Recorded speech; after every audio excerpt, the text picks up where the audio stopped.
오늘은 조금 특별한 이야기를 나눠보고 싶습니다.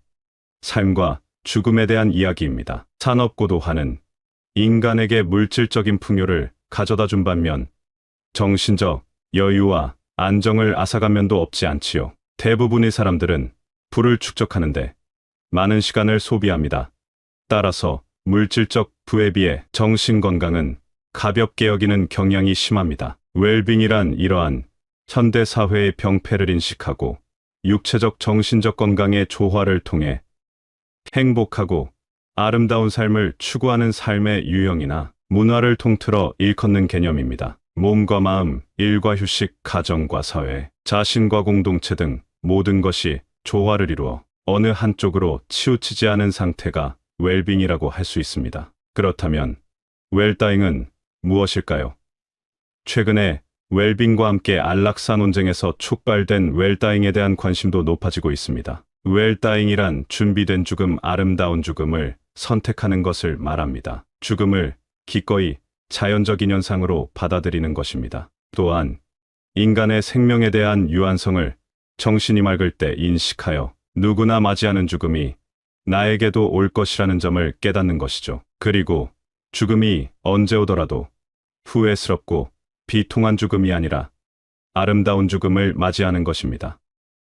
라틴어 메멘토 모리는 내가 죽는 것을 기억하라는 뜻으로 항상 죽음을 염두에 두고 살아가라는 뜻이라고 합니다. 웰빙에서 이어지는 웰다잉은 잘 살고 잘 마무리하는 인생의 전 과정을 말하는 것으로 그 의미가 서로 통한다고 할 수 있습니다. 웰다잉은 살아있는 동안 남은 삶을 가장 소중하고 아름답게 보낼 수 있도록 준비한다는 점에서 죽음이 문제이기보다 삶이 문제에 더 가깝다고 할 수 있습니다. 사람이 태어남이 있으면 결국 마지막은 죽음으로 귀결되겠지요. 후회 없는 인생을 살기 위해 누구나 애쓰지만 결국 죽음을 목전에 두고 후회가 없는 사람은 없을 겁니다. 우리는 오늘을 살아가면서도 죽음을 기억해야 합니다.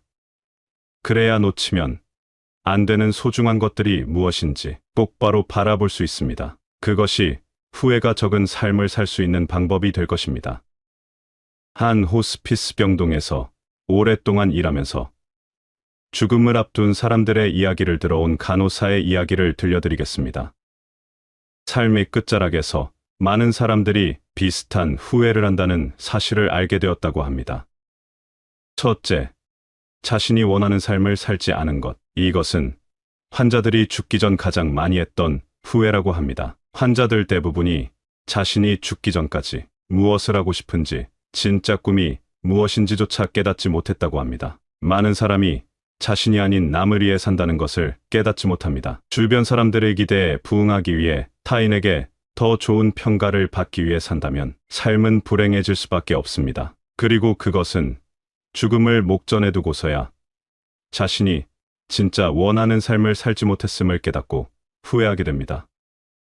둘째, 너무 열심히 일만 한 것. 남성 환자 대부분이 가족들과 더 많은 시간을 보내지 못하고 직장 업무에 몸바쳐 일한 것을 가장 후회한다고 말했다고 합니다. 그들은 직장에서 일이 너무 바빠서 아이들이 커가는 것을 제대로 보지 못했고 사랑하는 배우자와도 충분한 시간을 보내지 못한 것을 후회했습니다. 삶의 끝에서 떠오르는 기억은 내가 얼마나 많은 일을 했고 많은 것을 이루고 성취했는가가 아니라 바로 가족입니다.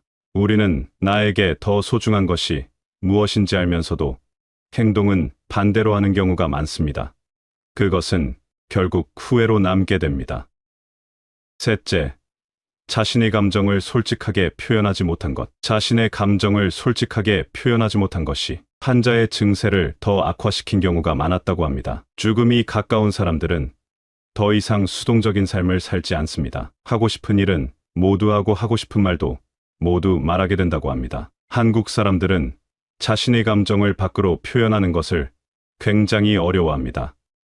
그래서 힘들어도 화가 나도 꾹꾹 눌러가며 참고 살아갑니다. 나 한 사람 참으면 모든 일이 잘 되겠지 하는 생각과 남의 눈치를 보느라 정작 자신의 감정은 숨기게 되니 결국 화병이 생기겠죠. 화병은 한국 사람들에게만 있는 병이라고 합니다. 그러니 하고 싶은 말이 있다면 솔직하게 표현하는 연습을 많이 하세요. 죽음이 아직 가까운 사람이 아니더라도 항상 솔직한 삶을 산다면 마지막 순간에 후회할 일을 하나라도 줄일 수 있지 않을까요?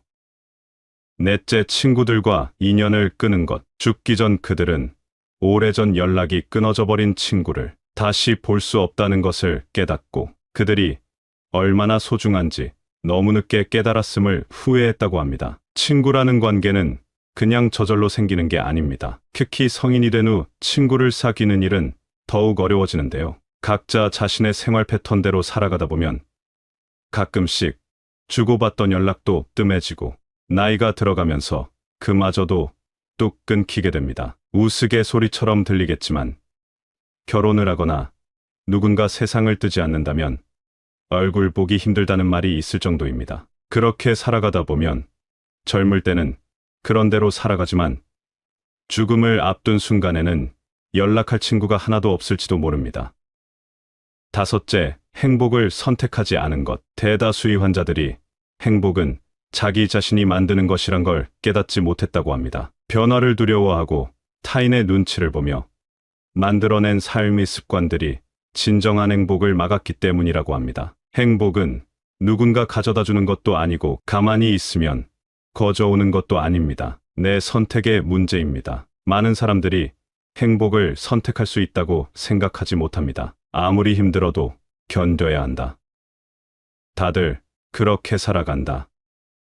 너만 힘든 게 아니라며 스스로를 위로하고 그것이 인생이라며 참고 또 참으며 살아갑니다. 하지만 참고 견뎌서 얻어내는 큰 행복이 삶의 전부는 아닙니다.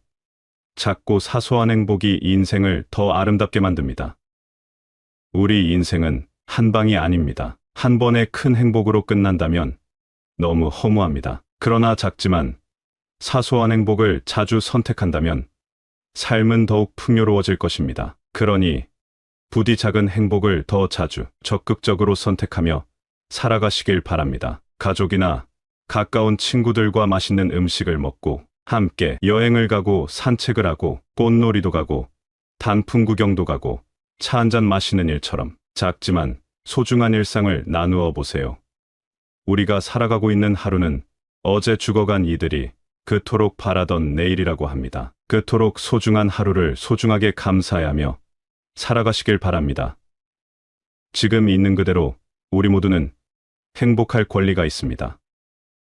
우리는 과연 죽기 전에 무엇을 가장 후회할까요? 깊이 생각해 보시고 답을 구하셨다면 우리는 이미 행복할 수 있는 방법을 하나 얻은 셈입니다.